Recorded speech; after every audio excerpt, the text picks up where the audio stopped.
Welcome back to History of Simple Things.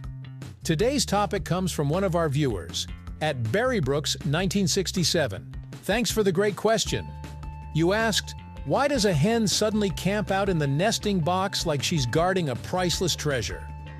If you've ever kept chickens, you've probably seen this puzzling behavior and wondered what flips that switch.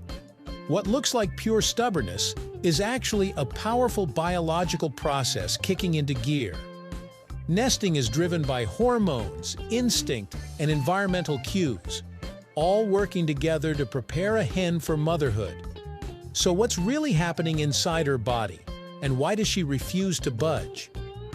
Let's uncover the fascinating science behind nesting behavior right here on History of Simple Things.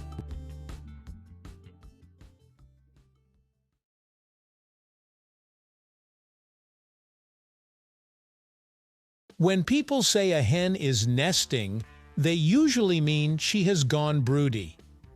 Broodiness is a natural biological state where a hen becomes determined to sit on eggs to incubate and hatch them. This isn't just a mood or a personality quirk. It's a comprehensive transformation that encompasses hormones, behavior, and even physical adjustments. A broody hen will spend long hours on the nest, leave only briefly to eat and drink, and may become unusually defensive. In the wild, this instinct is essential. It's how chickens reproduce and ensure the survival of their chicks. In backyard flocks, though, it can surprise owners, especially if they just want eggs, not baby chicks. The biggest internal trigger for nesting is a hormone called prolactin. When prolactin levels rise in a hen's body, several things happen. Egg laying slows down or stops. The hen feels a strong urge to sit on eggs.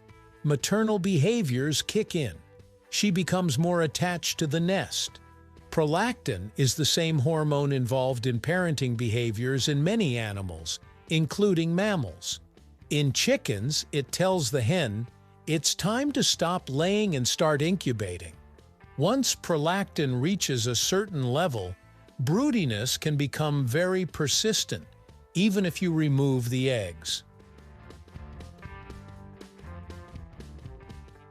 Day length plays a surprisingly big role in nesting behavior.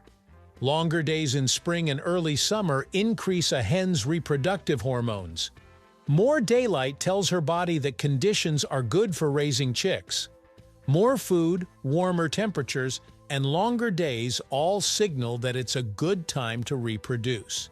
That's why broodiness is much more common in spring, early summer, warm, bright climates. Shorter days in fall and winter usually reduce broodiness, though some hens can still go broody year-round in certain conditions. Here's a simple but important trigger: a pile of eggs. Many hens are more likely to go broody when they see and feel several eggs in one nest. A full clutch of eggs sends a signal to her brain that it's time to stop laying and start incubating. Even fake eggs, golf balls, or ceramic eggs can sometimes trigger broodiness. The hen doesn't always care if the eggs are real. What matters is the visual and physical cue of a complete nest. This is why leaving eggs in the nesting box too long can increase the chances of a hen going broody. Not all chickens are equally likely to nest. Some breeds were developed specifically to be great mothers. These breeds are genetically more prone to broodiness. Examples include Silkies, Cochins, Orpingtons, Brahmas, Sussex. Other breeds, especially high-production egg layers like Leghorns, were bred to lay lots of eggs and rarely go broody. So if you have a Silkie, broodiness isn't a surprise. It's practically part of the job description.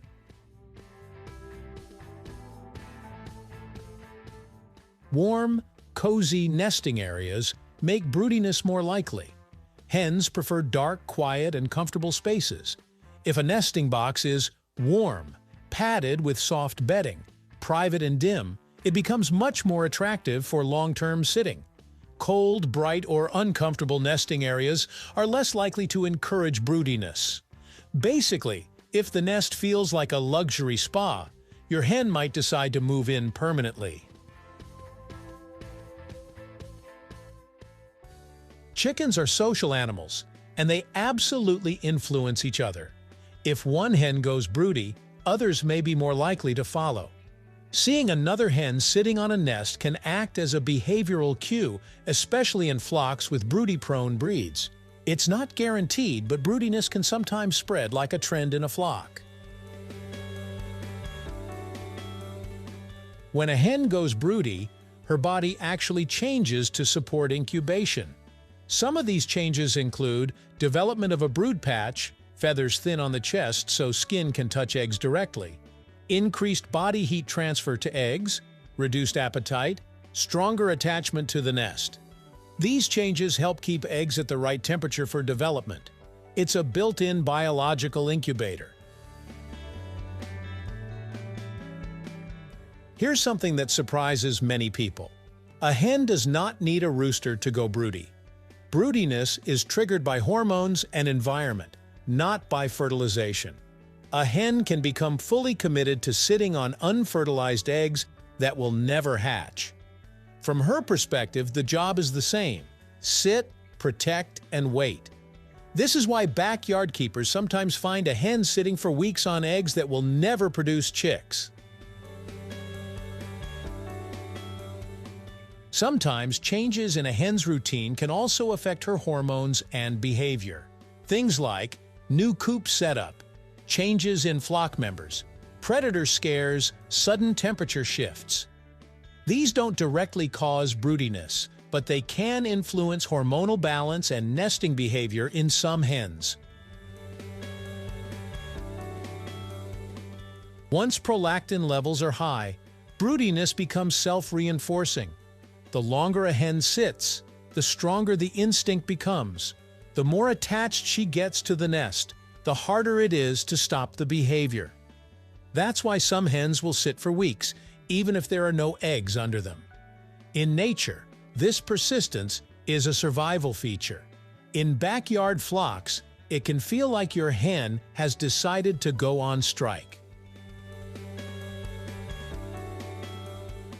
From a natural perspective, broodiness is neither good nor bad. It's simply biology doing its job.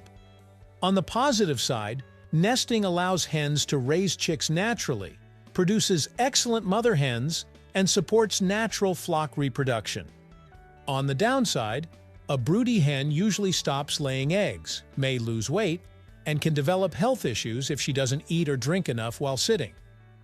Whether nesting is a good or bad thing really depends on your goals as a chicken keeper and whether you want eggs, chicks, or both. At its core, nesting isn't random or mysterious. It's the result of hormones, daylight, genetics, comfort, and instinct, all lining up at just the right moment.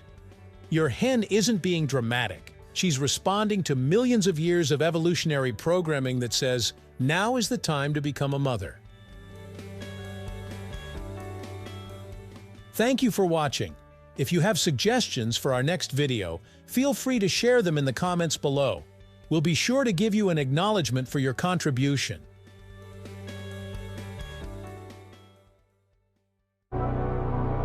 Thank you for joining us on this journey through the history of simple things. Don't forget to like, subscribe, and stay tuned for more stories woven through the smallest details.